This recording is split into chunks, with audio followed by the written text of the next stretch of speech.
Hours after President Trump invoked an 18th century wartime law, alleged members of Venezuela's prison gang Tren de Aragua arriving in El Salvador.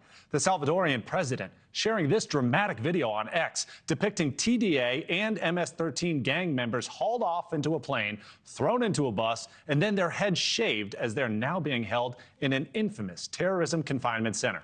A senior Trump administration official telling NewsNation in total 261 illegal aliens were deported to El Salvador, of which 137 were deported using that Alien Enemies Act. The timing comes as a federal judge actually blocked deportation flights after Trump invoked that law from 1798. But the Trump administration is firing back now, saying it did not violate that ruling because the planes were already in international airspace. NewsNation's Jorge Ventura live in San Diego with what we're learning about those deportations at this hour. Jorge.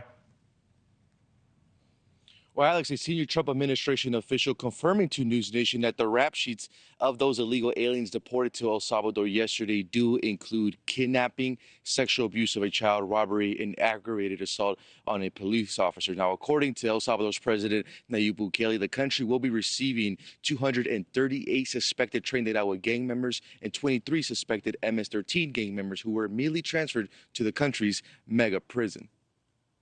Footage from El Salvador's government shows a high-security transfer with shackled prisoners stumbling forward as heavily armed officers push them along. The wrists, ankles, and waist are tightly bound, forcing them to shovel in short, restricted steps. On the tarmac, riot police stand shoulder to shoulder, gripping their batons as helicopters hover overhead, scanning for any disturbances. The men are loaded one by one onto special units and military buses, their heads forced down as officers keep them under strict control. Sirens blare as a convoy of armored vehicles, escorted by special forces, transport them straight to the notorious CSOT mega prison, the same facility where El Salvador's government has locked up tens of thousands of gang members in recent years. Inside the prison walls, the men have their heads shaved in assembly line fashion while guards stand over them barking orders.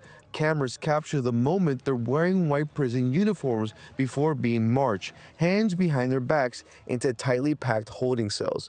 Back in Washington, D.C., a federal judge ruled that deporting migrants without due process violated long-standing U.S. asylum protections. The White House pushing back, saying they didn't violate a court order. Quote, "The order came too late, and illegals were already in international airspace."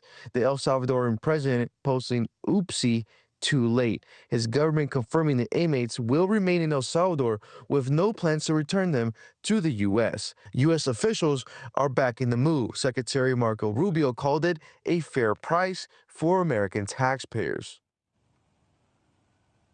And for those 137 illegal aliens deported under the Aliens Enemy Act, that does allow the U.S. government to deport those individuals without trial, Alex.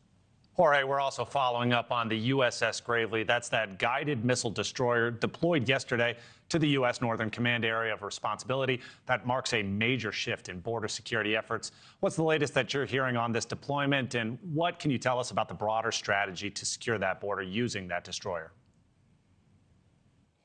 Well, Alex, this comes as the U.S. military continues to expand their role when it comes to border security under the Trump administration. Now, the USS Gravely did depart yesterday from the Naval Weapons Station Yorktown. It is headed to the U.S. territorial waters covering continental U.S., Alaska, Canada, and Mexico. Now, the goal here is to counter the illegal immigration, weapons trafficking, and transnational crime in U.S. waters, according to U.S. Northern Command. U.S. Northern Command Commander General also says this deployment does support President Trump's executive order on straightening the border and enforcement at sea. The Department of Defense calls this a major shift, giving the U.S. Navy a direct role in preventing crime before it reaches American shores. Alex. By land and sea, securing the border. That's NewsNation's Jorge Ventura. Thank you.